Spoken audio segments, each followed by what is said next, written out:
नमस्कार दोस्तों, स्वागत है आपका माधव क्लासेस में। आज है 13 अप्रैल और 13 अप्रैल से रिलेटेड जितनी इंपॉर्टेंट करंट अफेयर बनती है मैं आपके सामने क्वेश्चंस लेके आया हूं।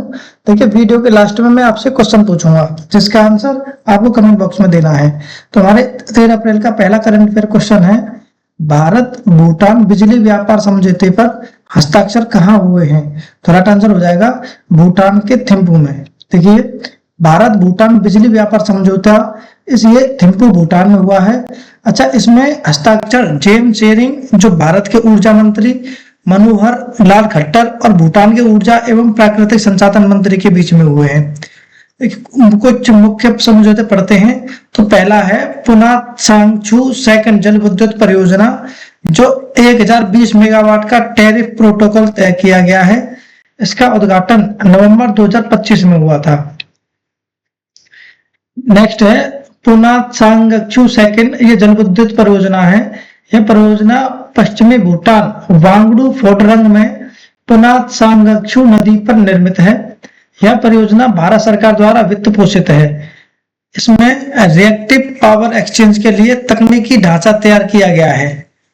भूटान के बारे में पढ़ते हैं। तो यहाँ के राजा जिग्मे खेसर नामग्येल वांगचुक हैं। यहाँ के प्रधानमंत्री शेरिंग टोब्गे हैं।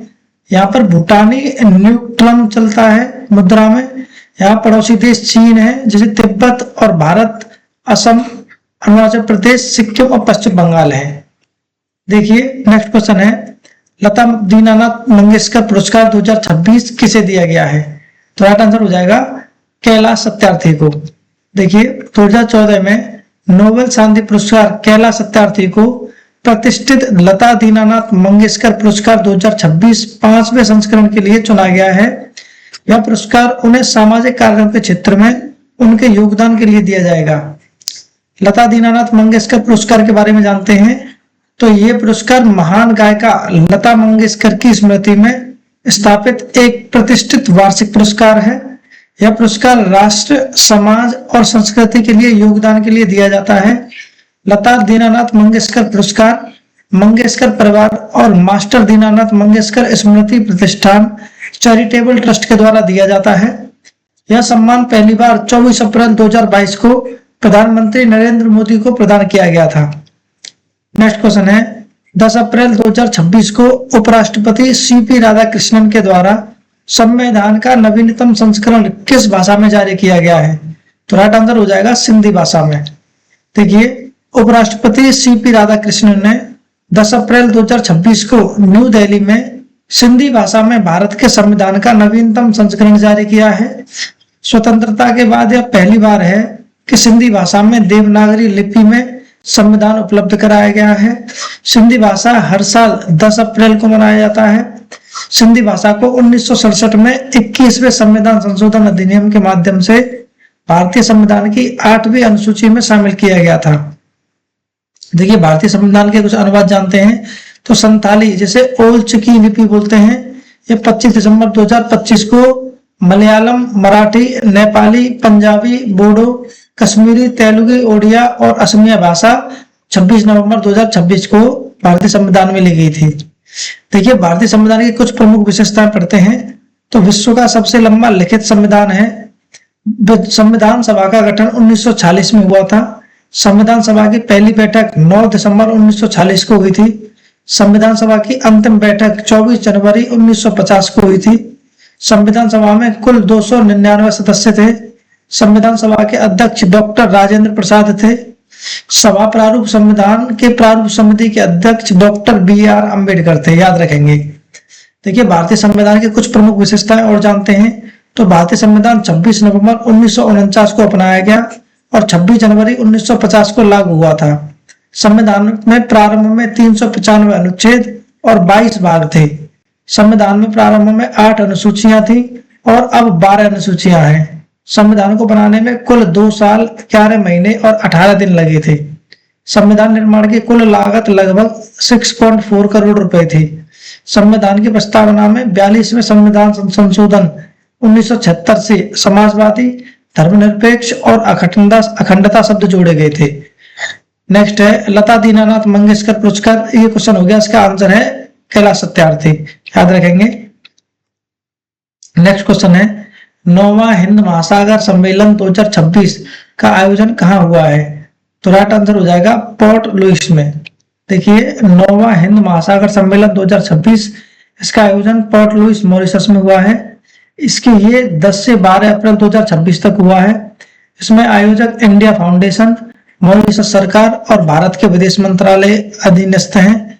इसकी मुख्य विषय अब की बार की थीम हिंद महासागर शासन के लिए सामूहिक नेतृत्व है, मतलब collective stewardship for Indian ocean governance. कुछ इंपोर्टेंट पॉइंट पढ़ते हैं। तो सम्मेलन में हिंद महासागर क्षेत्र के 40 से अधिक देशों के नेता, नीति निर्माता, राजनयिक और विशेषज्ञ भाग ले रहे हैं।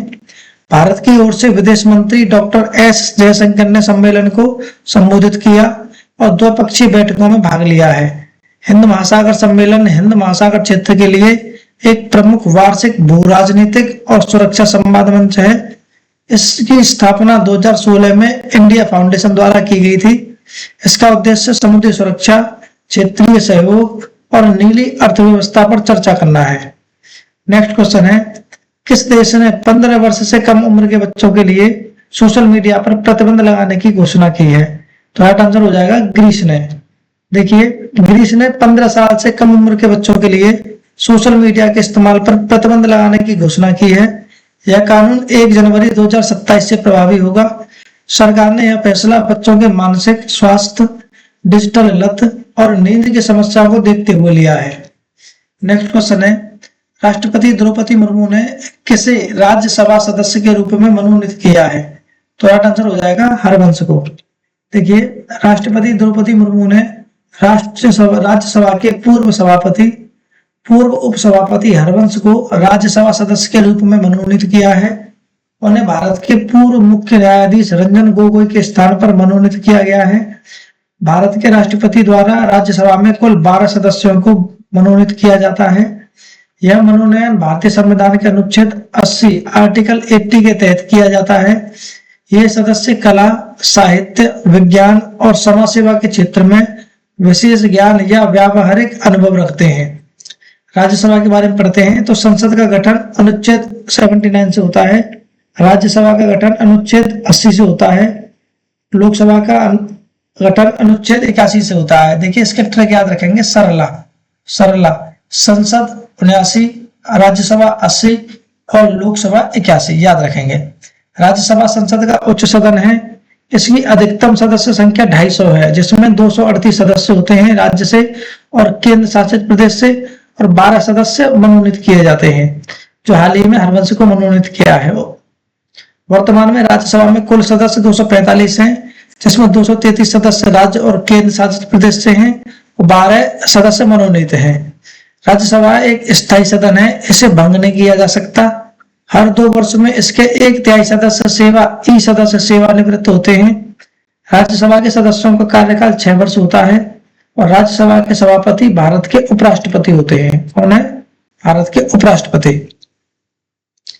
नेक्स्ट क्वेश्चन है, सीडी गोपीनाथ कौन थे जिनका निधन हो गया है? तो राइट आंसर हो जाएगा क्रिकेटर।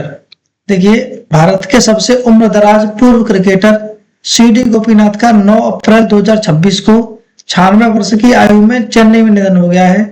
वे 1952 में इंग्लैंड के खिलाफ भारत की पहली टेस्ट जीत दर्ज करने वाली टीम में आखिरी जीवित सदस्य थे।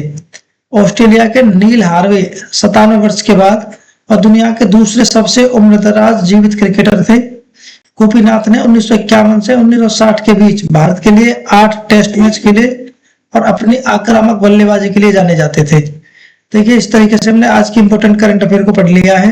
ये हमारी लास्ट वीडियो का क्वेश्चन है, जिसका आंसर आपको कमेंट बॉक्स में देना है। क्वेश्चन है, आर्टेमिस 2 मिशन के अंतरिक्ष यात्रियों ने पहली बार शिप टू शिप कॉल किसके साथ किया है?